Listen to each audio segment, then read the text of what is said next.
Okay, great. We'll begin with the webinar now.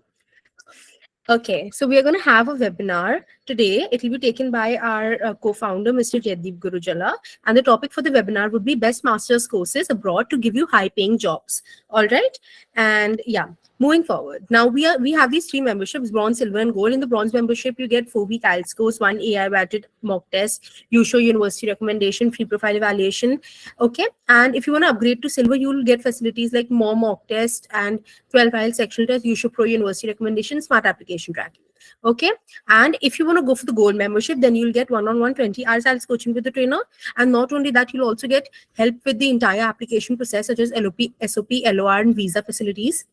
Okay, so you can check out the features, and if you want any of the membership upgrades, you can drop in your details in the chat box and my team will get back to you. All right, moving forward, we have this free profile evaluation that is done by our experts for you all. In this, you get university shortlisting, course recommendation, and country recommendations according to your academic profile, future aspirations, interests, and any requirement that you put in. All right, and all of the doubt clearance is done from A to Z, like shortlisting, application, scholarship, all of the doubt clearance is done for you. So you can check this out as well. All right, moving forward, guys, we have these free IELTS classes that goes on from 7:30 to 8:30 every day, Monday to Friday, and then we have Duolingo classes that goes on from 6:30 to 7:30 every day, Monday to Friday, and on all of, and we have GRE live classes that goes on from 8:30 to 9:30 Monday to Friday. Okay, so 6:30 to 7:30 Duolingo classes. It's a 2-week course, guys. Then we have 7:30 to 8:30 live IELTS classes, and it's a 4-week course. And in GRE live classes that are from 8:30 to 9:30, it's a 2-month course. All right, and you can enroll in all of these courses from our website itself. Okay, moving forward, please do avail application fee waivers and many more elite features along with expert counseling. And you can reach us now at ubergrad.com, and all of our contact details are available on our website. Okay, um, just a second. Yeah, so Mr. Jaideep Gurujala, he's an alumnus of BITS Pilani and IIM Kozhikode, and he's the co-founder of Ubergrad. Okay, and he was awarded the gold medal for his academic excellence at IIM Kozhikode. He worked with prestigious firms like BCG, that is Boston Consulting Group, and educational initiatives, that is EI, post his studies. And with a great passion for education and deeply inspired by Khan Academy, Jaideep sir has been mentoring students and helping them learn and grow in their careers. To facilitate this in a more structured way, he joined Ubergrad.com as a co-founder and guided more than 10,000 students over the last 5 years, including students from prestigious institutions like IITs, BITS, NITs, etc. All right. Uh, so yeah, that's the introduction of our guest speaker. Okay, Yeah. and these are a few reviews that we've got. Thank you, I'll Supriya. just, yes, sir.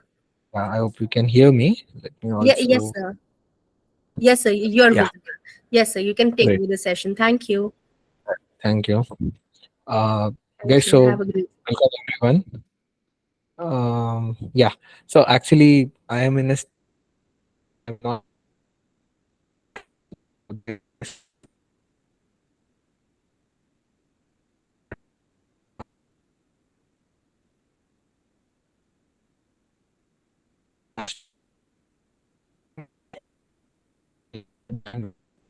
So there is some technical issue on your side, I feel.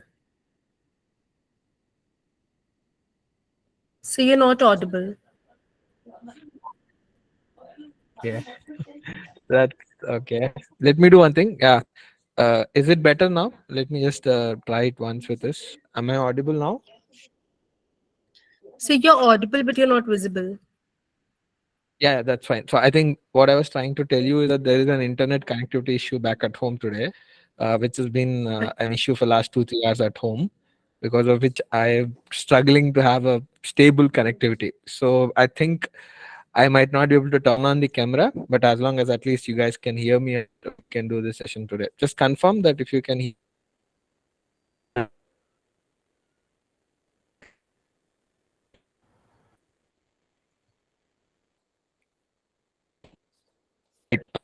Yes, sir. You are audible.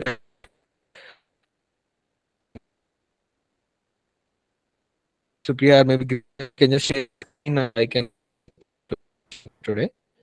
Guys, we might So do your this voice is again breaking. today. if there is an issue.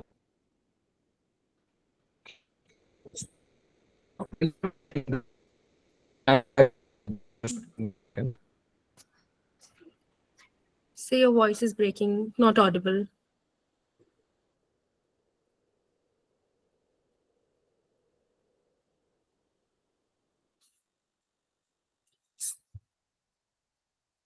So you can try rejoining. Probably that would help.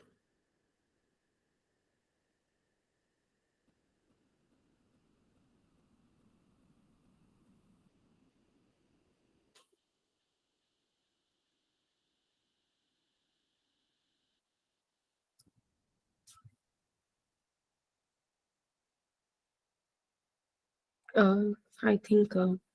Sorry, guys. Sir has this technical issue, as Sir said. I hope you all heard that.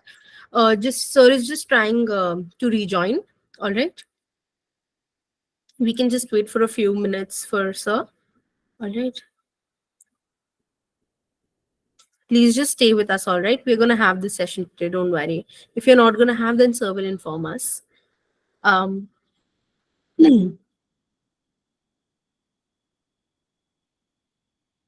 Just a second, guys. Yeah. Hello. Can you hear me now, Sophia? Yes, I can hear you now.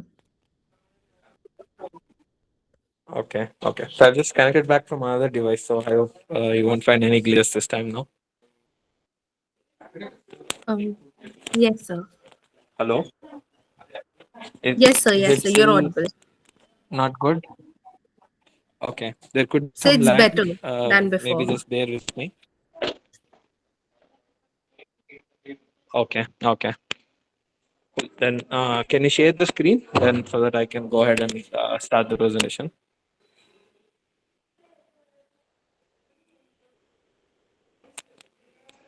I'm sharing, sir. Okay.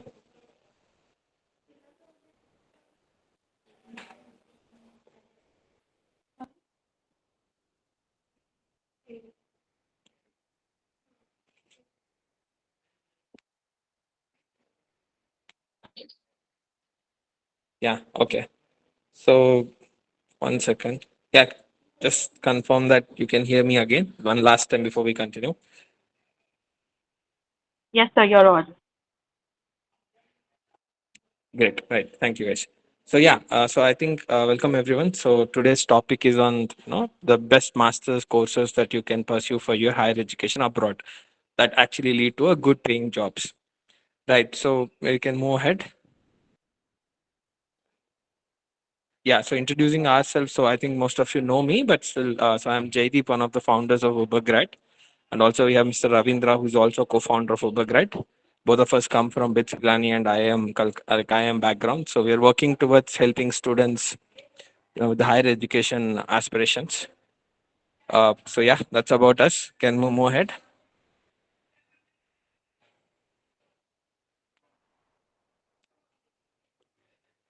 So yeah, so how Ubergrad helps? So sort of we already discussed. So we are an end-to-end online platform where we help you with test preparation, university shortlisting applications, SOP, LOR, and financial support as well, visa support as well. So that's how we help. Can move ahead. So yeah, this is about our experienced team where we have helped a lot of students over years, right? Offline, online, uh, and we have partnered with more than 400 universities across the world so that we can help students to get better service and experience. Mohed. Yeah, also you can get that free application waiver benefit, if you apply through us for a lot of universities which we have partnered with. So the agenda for today's webinar, right?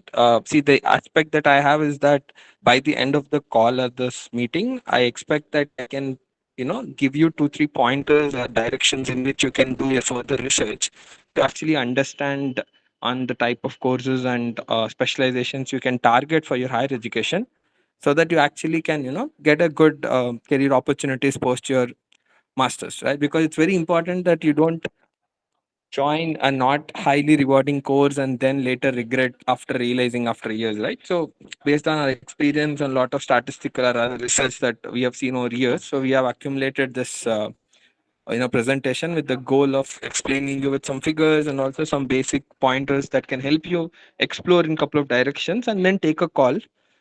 This could help people who are confused, and by chance if you're already sure of what you want to do in masters, at least it will help you to get a better understanding, a head start of what you can expect and what you should do to maximize your output, right? So first thing is, what course should I choose? Then we are going to go deeper into what sort of careers are available in computer science and IT domain, analytics domain, management domain, core engineering like civil, mechanical, electrical, chemical, right? And also the healthcare sector. So I don't know, like each one of you might fit in one of these sections, might be looking for a couple of domains also at a time, but most of you might be looking at one of these domains, which are the major ones. We might be missing few of them. Maybe if you can just put it in the chat later, I would be happy to take it up and then sort of give you some inputs on that. Right. Okay, let's move ahead. Yeah, what course should I choose is the first point we're going to talk about. Okay. So see, this is something that I really love. I've also talked about it one of the earlier sessions we did. Maybe I don't know who was there and who weren't there, but ikigai is a Japanese concept which I really appreciate. As in, you have the biggest, the best part of doing something in life where you actually love to do it, and you're really good at it, and you're really being paid for it because the world feels that it's a good skill to have. And finally, the world will pay you only when there's a need for it. So obviously, if all the four of them meet at a point, which is where that sweetest spot that you can look at. But it's on theory for me, so not necessary that everyone would always hit that sweet spot where you are very good at something, you really love to do it, and then the world needs it, and then the world is ready to pay for you, right? But I think what most of us should look forward to is, at least you are decently skilled enough and you can actually can work on it, plus something that the world is willing to pay for it, right? Let's say I'm a great artist, but not everyone gets paid as a great artist, right? Only very few selected people achieve this success in the world. So the average artist versus an average software engineer, the chances of earning higher is more for a software engineer. That's what most of the people look at in life. So I don't really want to get there, the passion part, but if you really have a passion and love something, go for it. But extending this discussion to our point of context, I would say when you choose your master's specialization, ideally you will look for or should look for three things. Okay. One would be, what is the type of salary I can expect post completing my master's?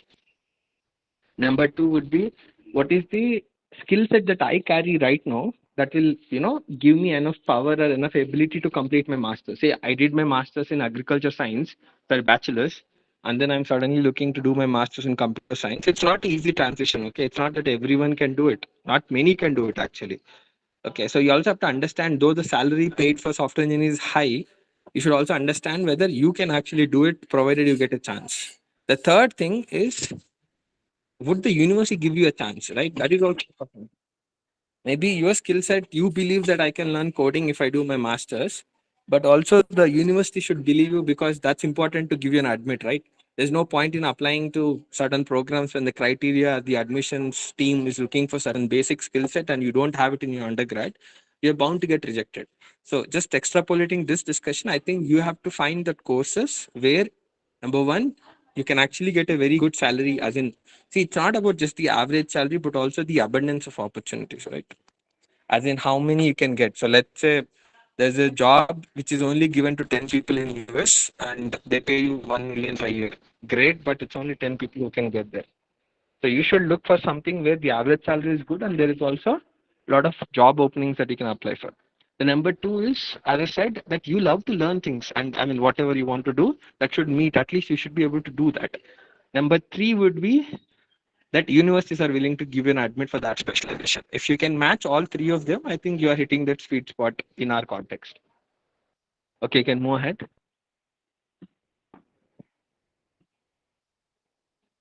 Yeah, so let's get into the computer science and IT domain. Next slide.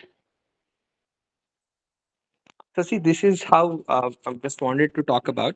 So these are the five top, job roles that we keep hearing if you do your masters in, let's say, computer science or data science or software engineering or IT, right?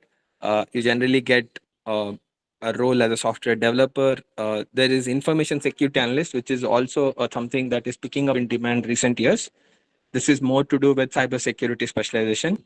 Then the IT manager, it is more like, imagine like a project manager, right? You don't code, but you rather work with developers but you have to have an understanding of the product development cycles and stuff like that. Uh, then you should be able to guide the team to get the things done on time. That's being an IT manager. Uh, though they might not call manager, but project manager is what you might call it.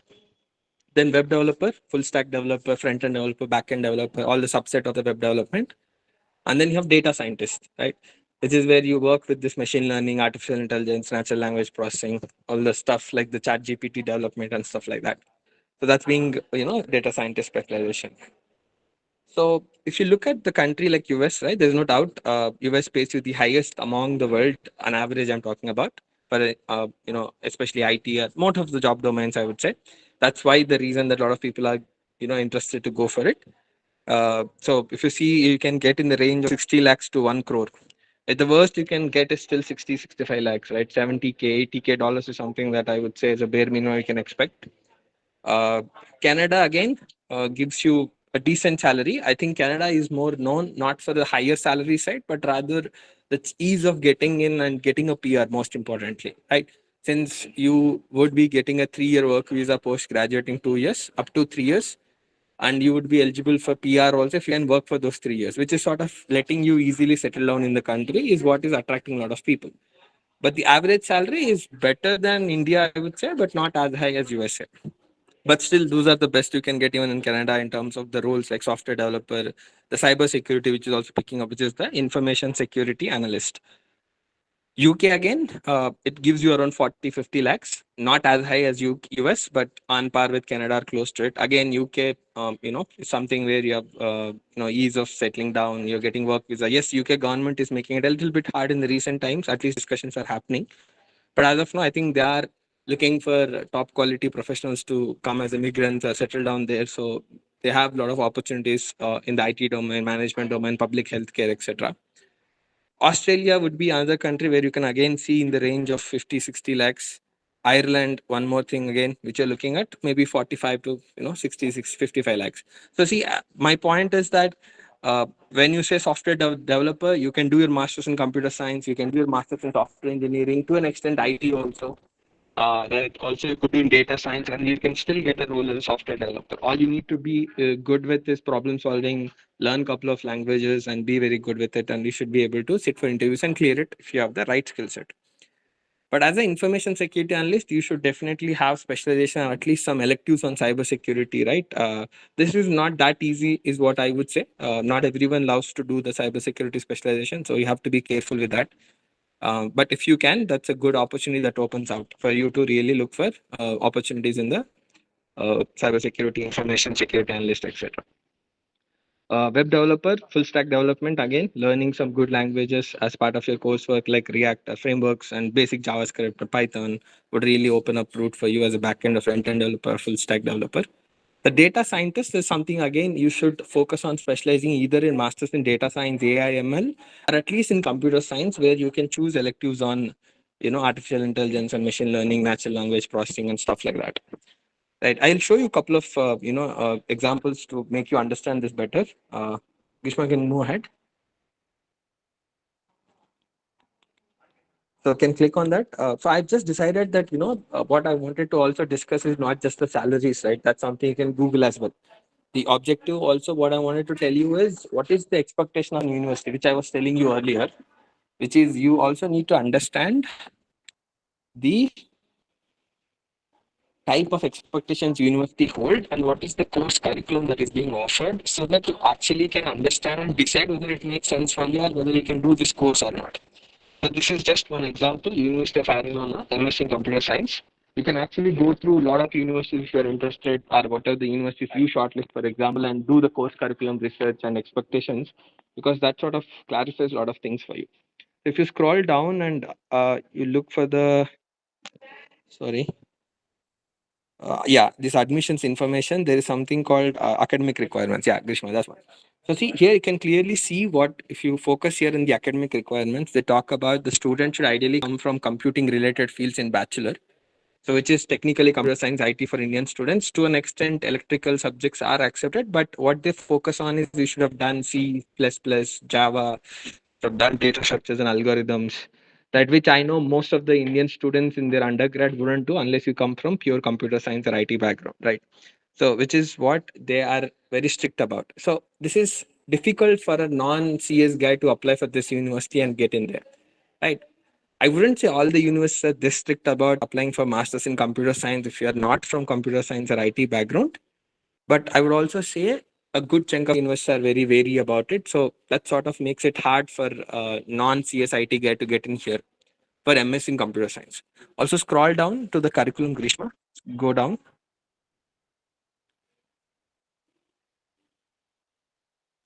Go down further. Yes. If you see this, they are saying, just scroll up a bit. Scroll up a bit. Yeah. So if you're seeing, they're saying foundations of system, you must do like computer networking, operating systems, right? Compilation and architecture. These are hardcore computer science. Okay. Theory, science behind it. It's not pure developing or coding. You are supposed to learn, design and analysis of algorithm. That's sort of extension of data structures and algorithms, theory of computation.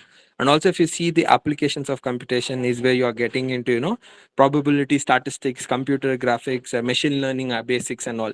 So you see that this is in a hardcore course where you're expecting to really master the science behind the computer science, not just the basic course where you learn a couple of coding languages, right?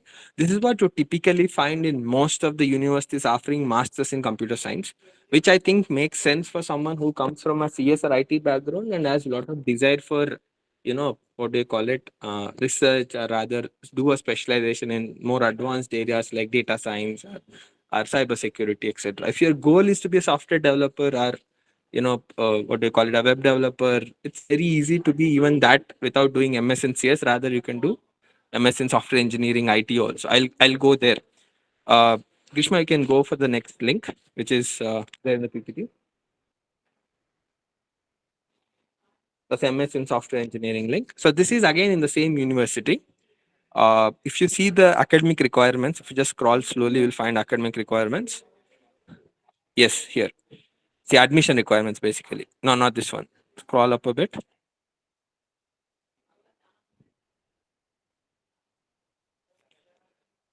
This one, not this one. Give me a second.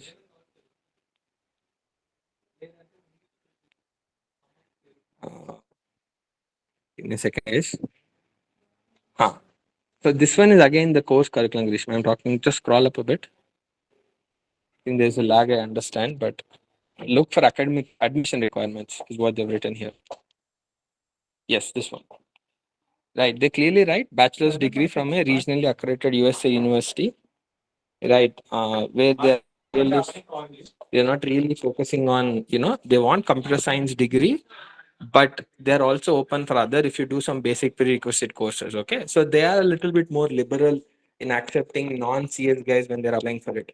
Typically, this is what we observe in most of the universities when you're talking about software engineering courses. Okay. So where I would say, and also if you see the curriculum below it, Grishma can just scroll. There is the subjects rather what is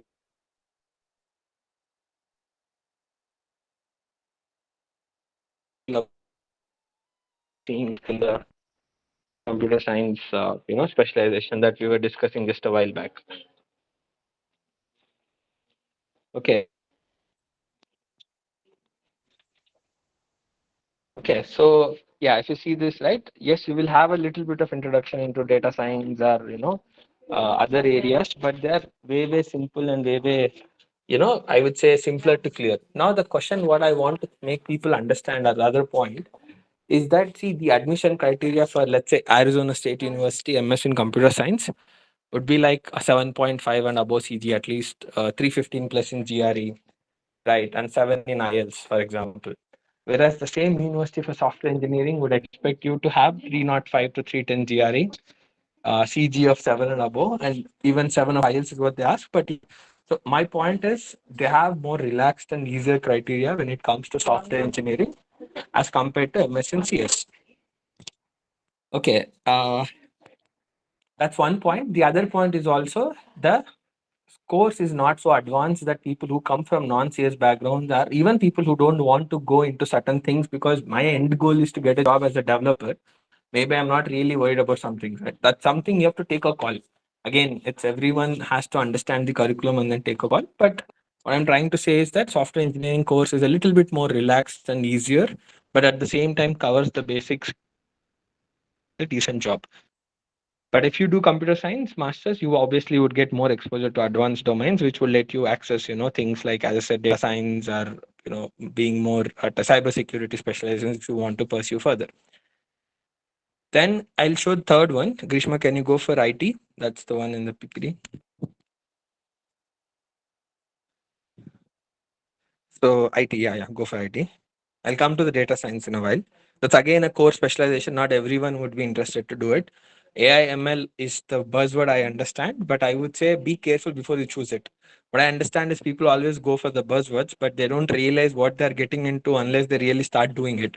So my request would be for everyone, whoever is in the call, make sure you do enough research, know what you're doing, and then do it. Don't just go for some buzzwords. See, at the end of the day, if my job is to be a software developer, doing MS in CS or software engineering wouldn't make a difference.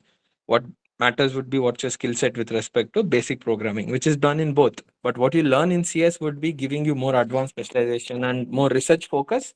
But that should be something you should be interested in. The point, as I said, the difficulty of clearing the course and also the difficulty of getting admitted into a good university for CS is higher than a software engineering. Similarly, for IT is much more easier to get into. For same ASU, for example, as I told, they don't have a GR requirement for MS in IT. They just need a 6.5 in IELTS. I'm not sure of it, but imagine 6.5, let's say English exam, which is liberal than what the other things are asking for. And if you go, they accept any specialization, as in at least people who have done basic math 1, math 2, the calculus and basic programming, they are still open to take people like that.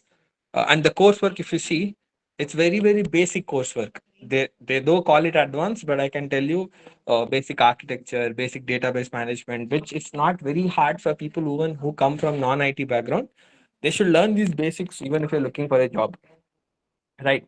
So that's the beauty of understanding the difference between CS versus IT versus software engineering when you're applying, so that you decide what you want to get in. The only 2 points I want to tell you is that you would get into an IT much easier in a university than software engineering, and getting into software engineering is much easier than into CS.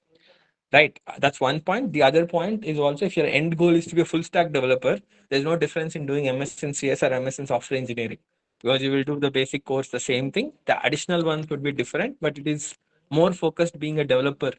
Right. But if you want to be a cybersecurity specialist, but if you want to be a data science expert, ML AI expert, then I think either you should do MS in data science or MS in CS with specialization or concentration in data science, which is something go through the curriculum and then understand and take a call.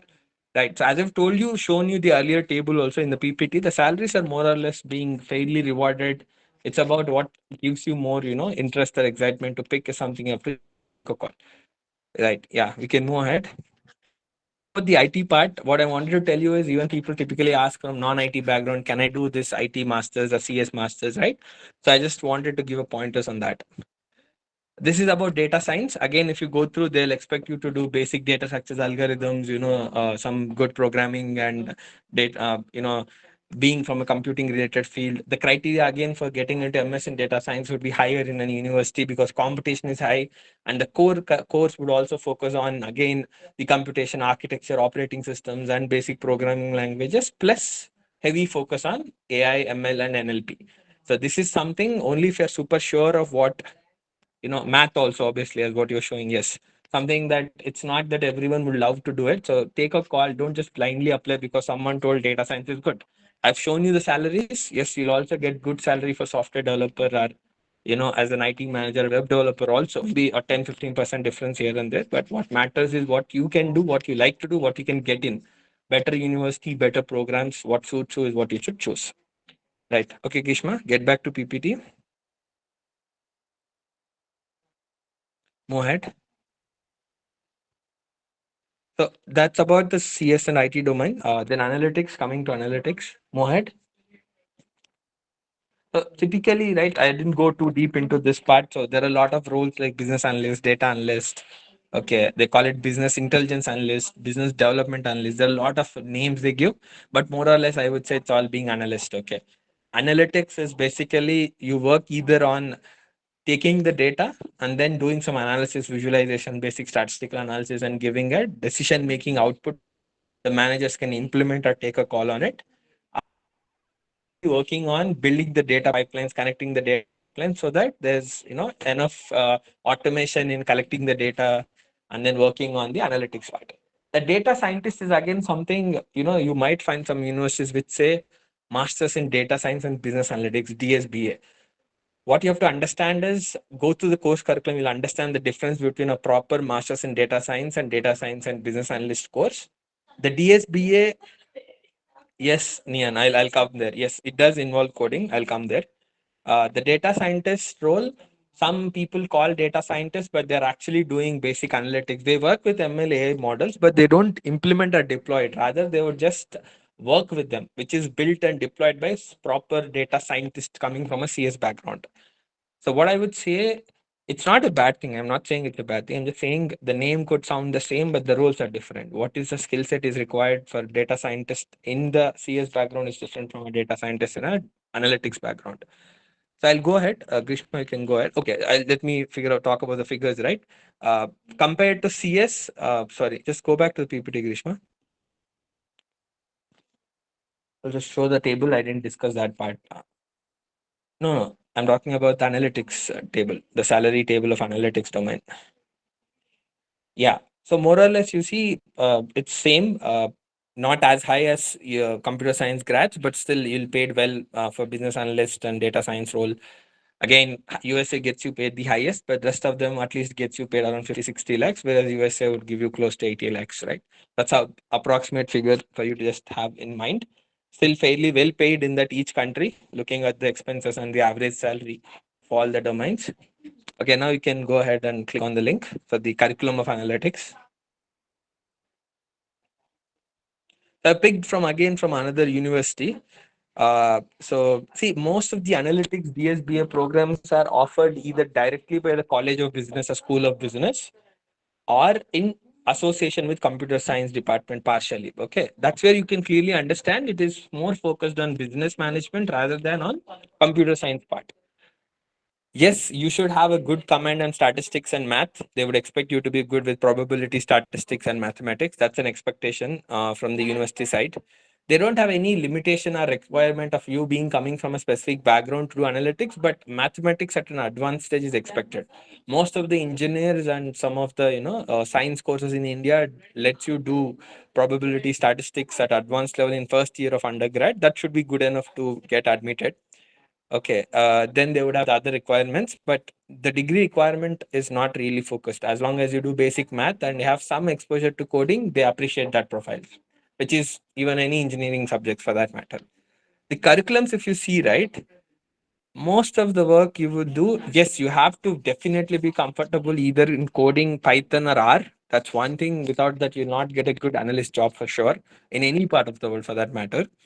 The second part is you should be comfortable with SQL, right? Basic SQL commands, right? Joins and links and basic inserts and fetching queries and stuff like that, which would be the basic coding. They wouldn't be as difficult as high as what you would see in a CS or IT or software engineering masters. But if you come with a mindset, okay, I don't want to touch or write even one line of code, it's super hard to complete your master's course in analytics without doing that.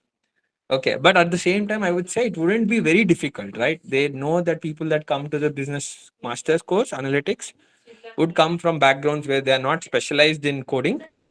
Keeping that in mind, most of the curriculums and universities focus on basic courses and help you with it. But let's say if your rule of thumb is I don't want to get into coding at any part of my life, it's hard for you to complete your course and also getting a lot of opportunities in terms of job. Yes, you can work with Power BI tools and a lot of other analytics tools where you don't code, but rather you do drag and drop UI UX work. But I would again say that sort of limits your ability to earn, also get job opportunities. As long as you're open to do a basic amount of coding, not very advanced, you're good enough to look for opportunities in analytics thing. So the expectation from the university side is only that you should have done probability statistics and good advanced math and some amount of coding is a good profile for analytics. and having some experience in maybe analytics, or at least in terms of business, would again help you. Then the coursework would be very simple, as you can see, right? More in terms of data mining for business intelligence, business consulting, statistical foundations, technical foundations of analytics, for example, would be coding.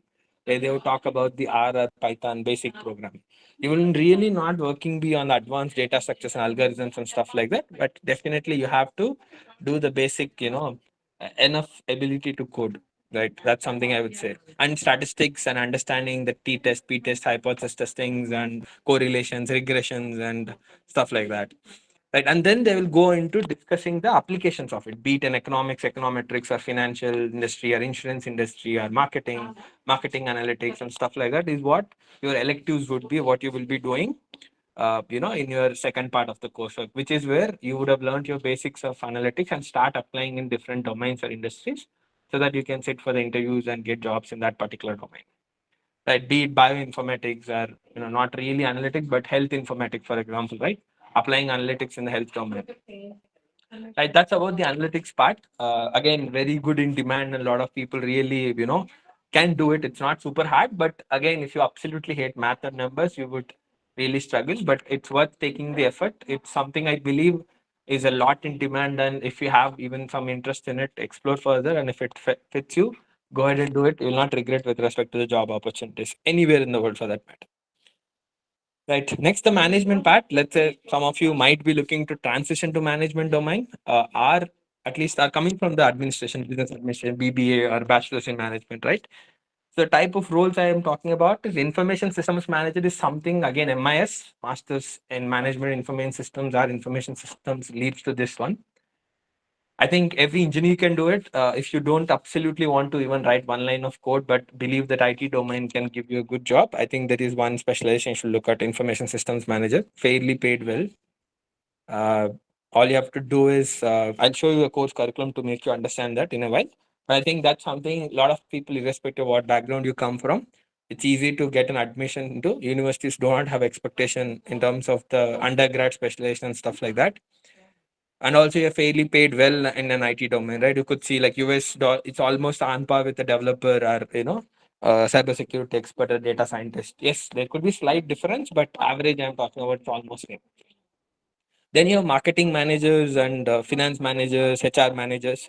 What I would say is marketing and HR is not that hard to get into and do the course, unless you've done some undergrad in it. It will be a good fit for you. But what I personally feel is that when you're going to a non-native country, where you have to deal with a lot of people on day-to-day basis, like marketing and HR. When I say marketing, more on the sales front I'm talking about, not the branding part. It's not that easy to get a job opportunity being a non-native immigrant. That's what I've been hearing feedback wise, and what I've seen a lot of things.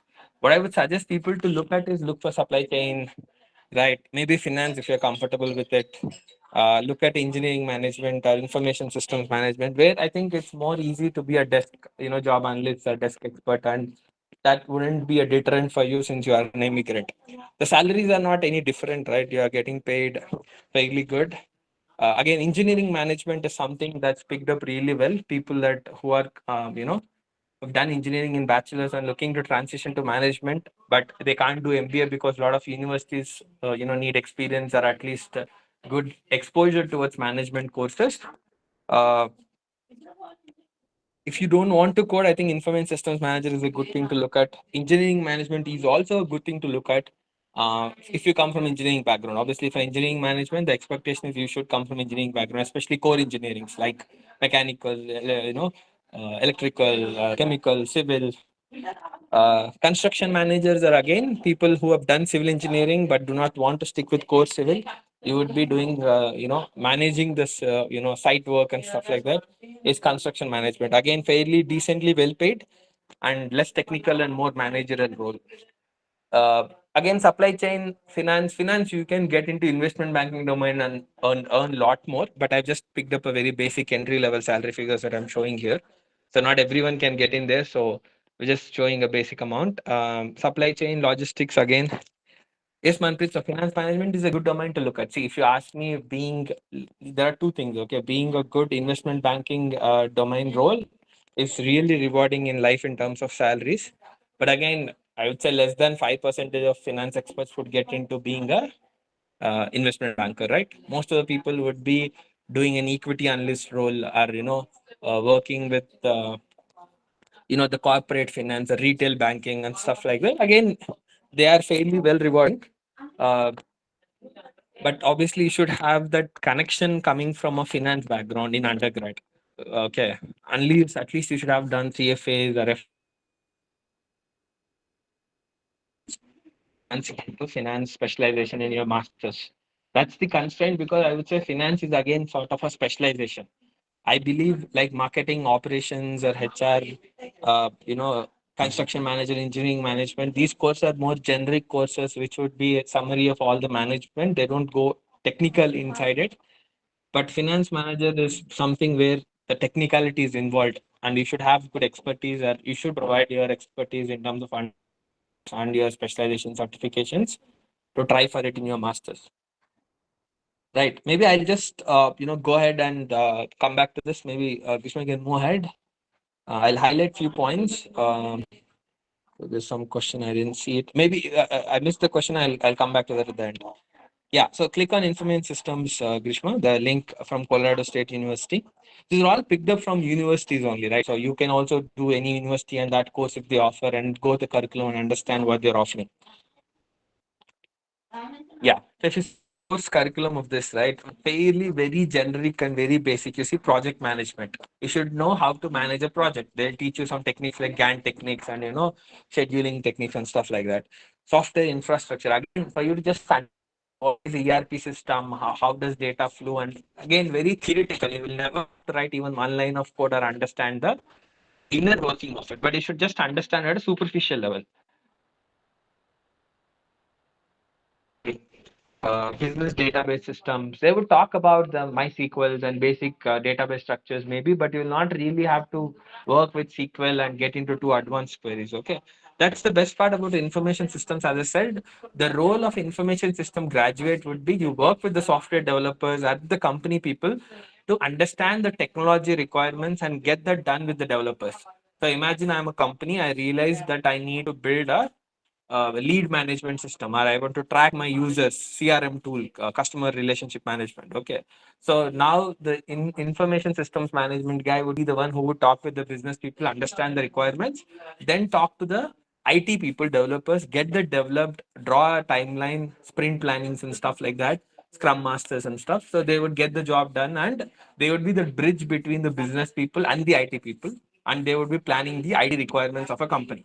So that doesn't require you to be a developer, but you should have some understanding of IT domain. I mean, the IT functioning, which is what the entire course curriculum would be. Scroll down, Grishma. Scroll down.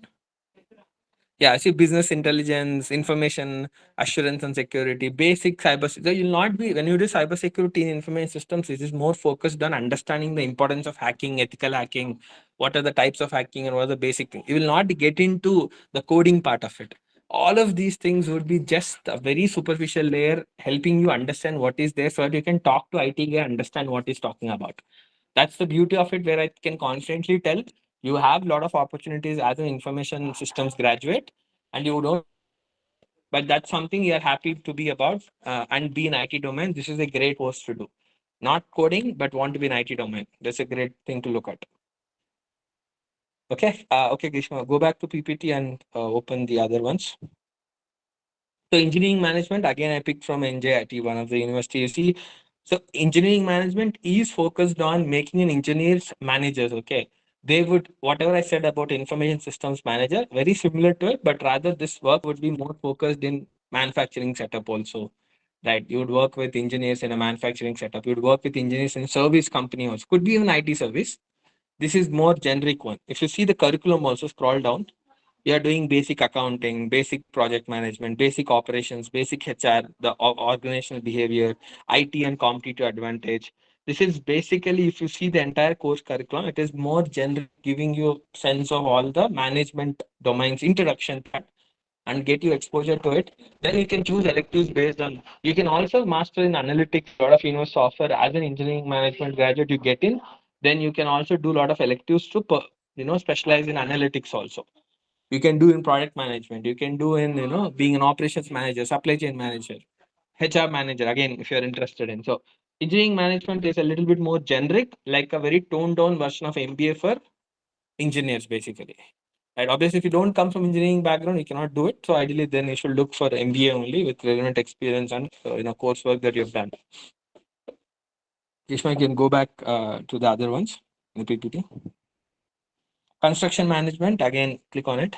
So this one is again something for civil engineers. If it's a lot more, you work in a site, you should understand the civil setup, but you'll not be doing fluid mechanics or the advanced strength of materials and stuff like that. Rather, scroll down. The course curriculum would be looking at the course curriculum would be looking at the budgeting and estimating, see accounting, finance, basic management stuff again in the construction domain, right? You have to budget how much of stuff you need to get the building done, whatever the project you're talking about, right? It is more working in a bigger project, civil projects, like be it like reservoirs, dams, or the housing communities that they build, or any public buildings that they're constructing. Again, for people who do not want to stick with code, but sort of want to master something related to it, this is a good option where into the focus on construction setup. There's a lot of again job opportunities you can get, and the salary is also fairly paid well, on par with I would say not computer science. Obviously, if you do masters in civil engineering, doing construction management, you'll get almost same salaries, which is a fairly decently paid salaries.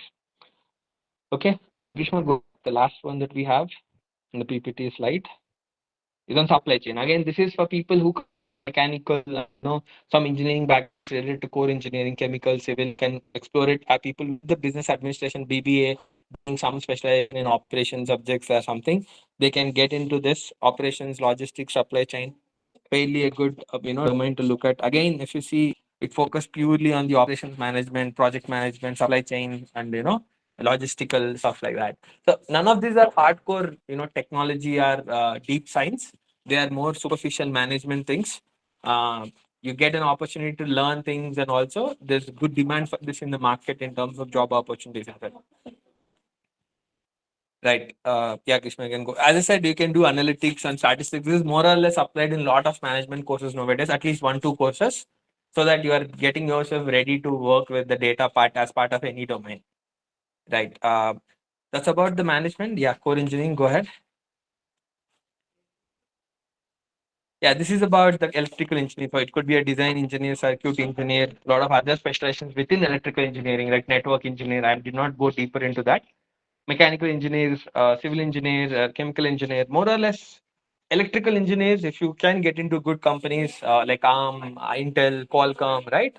You are paid on par with developers. The problem is the number of opportunities are not very high if you go for electrical engineering specialization. But if you're really in love with your core, it's something you can do and get fairly paid well. Mechanical, civil, chemical, again, paid better, but not as high as obviously computer science, but still around 60, 70 lakhs in US. In Canada and UK, you'll get paid around 40, 45 lakhs. 10, 20% lesser than software. But the issue again is you have to, look for opportunities and sort of, struggle a little bit for it. But if you can figure out a job that's fairly well rewarded, you get paid decent enough to, grow well in that. If you compare the salaries in India with respect to civil engineering graduate, you'll understand the growth, the difference you're seeing. Yeah, that's about it for the core engineering part. You can move ahead, Krishna. I did not put the curriculum part because there's nothing new, right? If you are trying to do your master's in telecommunication engineering or computer engineering, network, you'll understand it's VLSI, embedded systems. Or if you're doing mechanical engineering, you have fluid mechanics, thermodynamics. It will be more advanced, more core engineering subjects. So that's something, if you're interested, if you've done your bachelor's in it and love to extrapolate your master's in specialization, like structural engineering, civil engineering, right, or embedded systems, or VLSI design expert in electrical engineering, you can do your master's accordingly. The healthcare again is an interesting domain. You might be coming from a science background, right? Nursing, agriculture, and pharmacy and stuff like that. Again, fairly well rewarded and well developed. Even biotechnology, some people do science in biotechnology, right? So some of the highly paid pharmacy is a very good masters to do in abroad. Okay, US, be it other Iceland, you're paid almost on par with software. roles. Yes, obviously there's a difficulty in adjusting to the requirements there. You have to work hard, but it is one of the highest paid jobs, being a pharmacist. And if you can get into R&D part of the pharmacy specialization, it will be like a wonderful opportunity for you to look at. But what is the other interesting domain to look at is this public healthcare informatics, which are, coming from a science background but don't want to stick, let's be physiotherapy or nursing or, basic science BSc you've done in your undergrad, but don't want to do anything on IT or don't want to do anything in management, don't want to do anything in your core.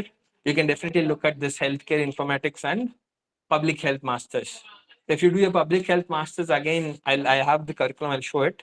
It is going to be more you're taking care of the disease spread, the health scenario in the community. That's one type of a role you get. Or you work in any health institution, be it a hospital or be it like a private or a public community where you're supposed to take the note of the health status of people and work towards improving that, stuff like that, right? There's a lot of people get, especially UK, Ireland have great opportunities in healthcare, and US by default is always a great place to go for. The salaries are definitely not as high as what I call it, uh, computer science or the top management domains. I will not deny. Pharmacy is definitely a pick of the lot, but people who come from a science background and don't want to do them, but stick to something related to what they've done, is a good domain to look at. Gishma,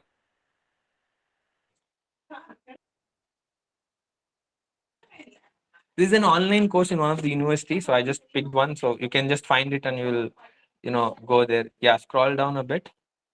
You see again, it's the research methods for public health, behavioral dimensions of health. Epidemiology is a great subject to again study and specialize. There's good opportunities given there. Epidemiologist. The role is to study the spread of disease in a community and then apply some statistical techniques and try to restrict it or work towards improving it, avoid it in future and stuff like that. uh, Again, health and environment, health policy, again you have to understand the basic health rules of a community or a country, and and how do you improve the public health, or at least work in an institution and take care of the basic rules of that institution. I mean hospital or community I'm talking about. So nothing, scroll down a bit. Yeah, so again this one you see, if you see finance, basic finance of public health, basic information systems of GIS, systems of public health, project management. Again, a little bit of management you will do, taking care of the health of the people you're working with. As in, I'm talking about a community or hospital, all the patients and working of hospital and stuff like that. As you're working with the government departments or a public departments, you will be taking care of a town or a city or a state, depending on the level you're working with. So this is what public health focuses on, covering some basic precautions and working towards maintaining the health of the larger set of audience you are taking care of. If I go back to the PPT again, the last one we have on health informatics.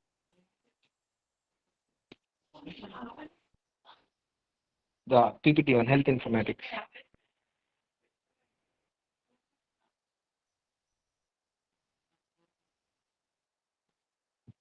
And again, this is a hybrid of analytics for health people. Like let's say I don't want to do business analytics because I feel it's too advanced. Some universities have rolled out this health informatics or health informatics, where this is focused on, at the end of the day, you'll still be like learning basics of analytics, basic programming, basic database and stuff, but you will be working on the health domain.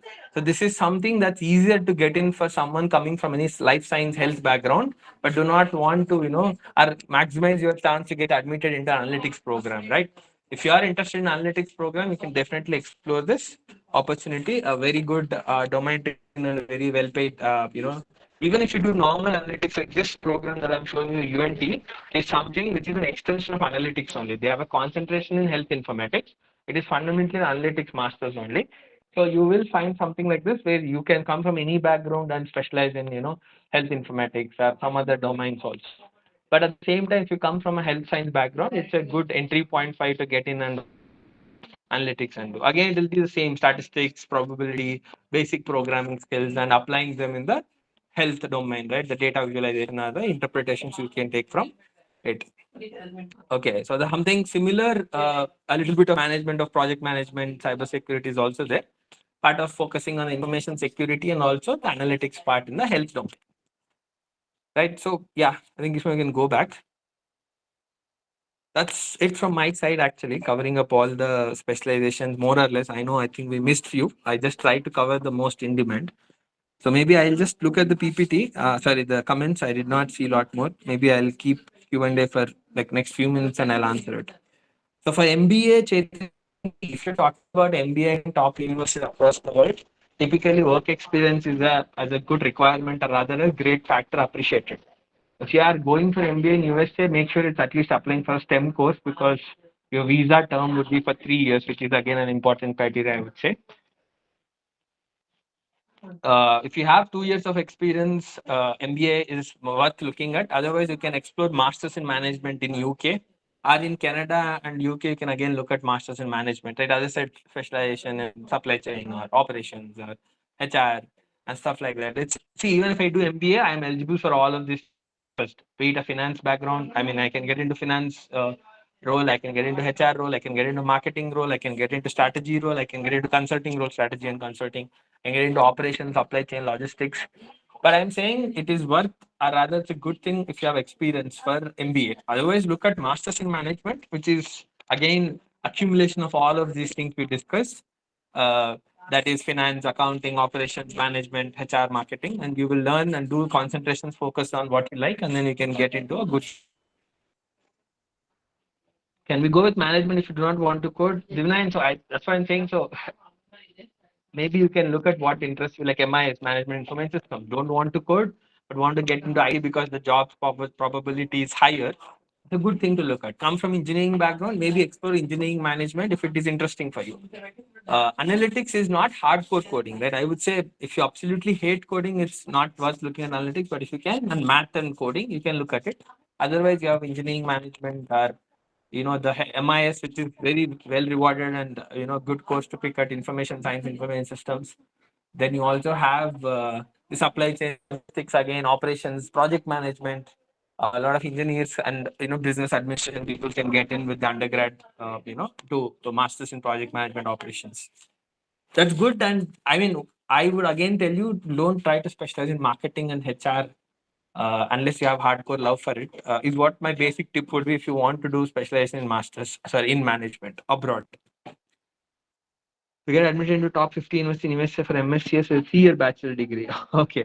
So again, I think the problem with 3-year bachelor degree, you have to look at universities which are accepting them and which are not. When you say 3-year, I think the basic rule I would want to understand is look at your transcripts and see the coursework. Have you done object-oriented programming? Have you done data structures and algorithms? Have you done operating systems, the architecture, database management system? If you have done most of those courses, and if the university is accepting, I would say at least 50 to 60% of universities accept 3-year degree in US. Okay.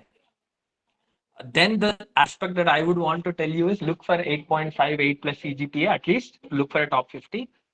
Get a 325 plus GRE with a good quant score, like 165, 160 plus, at least 160 plus, but 165 plus. Then look for a good English exams like TOEFL 110 or 105, 100 plus, 7 plus, right? That should be, plus have good research exposure, right? Our projects have some good exposure towards it. Then I think you can aim for MS and CS in top 50 universities, right? That's what I would suggest. A strong CG 8 plus, anything above 8.59 is good, right? At least a minimum 325 plus GRA. And then talk about 7 and above in IELTS, 105, 110. Also, make sure you have good projects, research exposure to highlight your profile, because just this course alone won't get you in. You also need that extra stuff. But masters in agriculture and horticulture. Okay. So talking about the masters in horticulture and agriculture, so I don't have the data that we didn't collect it. But what I would generally tell you is they would be close to that, what I call it, the public healthcare sort of salaries, right? Which is 45, 50 lakhs. Again, if you are interested, look at the specialization that they are offering. Doing masters in agriculture. I don't have any link to show it. Maybe we might take it forward next time in terms of the agriculture stuff, right? Uh, Describing about master C, I think it's again getting into same specialization, right? Horticulture, agriculture, depending on what you did in your undergrad. And most of the Indians do a 3-year bachelor's in this, right? The agriculture, BSc agriculture and horticulture. Which again, as I told you, if you're looking at US, around half of the universities don't accept it. So either you have to do a diploma or masters, or try for the other half where they're letting you apply with 3-year degree. Salaries are again, I wouldn't say I have seen hundreds of cases personally in agriculture, horticulture. But if you are really interested in it, go ahead and do it. But don't expect very high paying salaries, but fairly good enough salaries to take it forward and do specialization in more advanced areas if you're excited about it. But I don't have specific things to tell you, to be frank. I'm sorry for that. I'm a little limited on agriculture, horticulture from my knowledge part. So sorry that I can't add a lot of value in that. Maybe my other expert could have helped us, but maybe, yeah. If you want to just book a profile evaluation call in our website, yes, I think my expert, one of the experts, can join and guide you on that, who has more knowledge on the agriculture, horticulture. Project management domain, again, as I told you, it's good to do a part of operations, I would say, as a domain. You can do project management IT, which is MIS specialization. You can do project management in operations or engineering management, and in supply chain also will do it. Or you can do masters in project management alone also. There are some programs that offer that. Rashika, again, chemistry. Sorry that I have very limited knowledge to talk about it. Right. So I cannot add a lot in that. See, again, if you're doing bachelor's in chemistry, 3-year degree, look for university which accept it. The salaries wouldn't be very high, but you can look at R&D part, or if you're interested in PhD, which is a great thing to look at research because it's a natural science. You should ideally look for universities where you can get more assistantship or RATA roles, right? Because assuming that the research is something that excites, assuming that. Otherwise, the career opportunities wise, you have to get into R&D or some industries where you work with the chemical or other chemistry background, right? The plastic manufacturing and stuff like that. Again, into the R&D domain.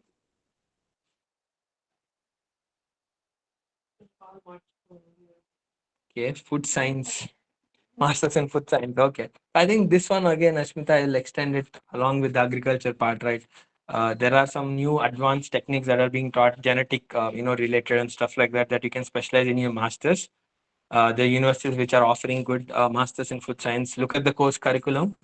Again, R&D is a good thing to look at. Are some good companies that offer of job opportunities. Again, not something in huge plush number of opportunities, but if you talk about anyone asking me that I want to go to any other country for masters in natural sciences or food and agriculture, ideally I would assume you have really a big love for your core subject and you want to specialize in it and have a risk of not getting a good job immediately. Right? That is something I would tell you, that you have to be ready for it. Okay. Uh, Data science and data analytics, Varun, as I told you, they are two different things for me. Data science, hardcore data science, if you say. Data science would require you to be very good with your coding and comfortable with working with advanced coding stuff. Okay, because if you're working with NLP, ML, AI stuff, you are supposed to work on it, implement it, deploy it. So you should be comfortable with coding things to an extent. The cloud technologies like Azure, AWS and stuff, and also work with that statistical and mathematical modeling level compared to doing it as an analytics level, which is little bit of coding, little bit of mathematics, relatively, but use it more at the business side. What excites you is what you decide. The salaries are almost good with both. You will not get disappointed with either of them. Okay. Average salaries are almost same. The number of opportunities are almost good, both of them. So it's about you to choose what sort of excites you more and do it, is what I would say. Right. So for guys to whom I couldn't answer in depth, which would be the food science and horticulture, agriculture, chemistry, my suggestion is a couple of other experts in our team could really add more value. I have limited knowledge with that. But so you can book your profile evaluation. They would happily help you out to understand, the career opportunities and type of university that are offering, and you can, explore it further. Okay. But with what I could add, I have added. If it is not enough, I would ask you to go ahead and do it. And yeah, I would be happy to help you. Okay, so I think that's it from my side. I'll take a leave for now. Sorry for the today's trouble with respect to the video and the screen sharing part, but I hope we had good time with what I wanted to deliver. And yeah, we'll do more sessions and see you soon. Thank you.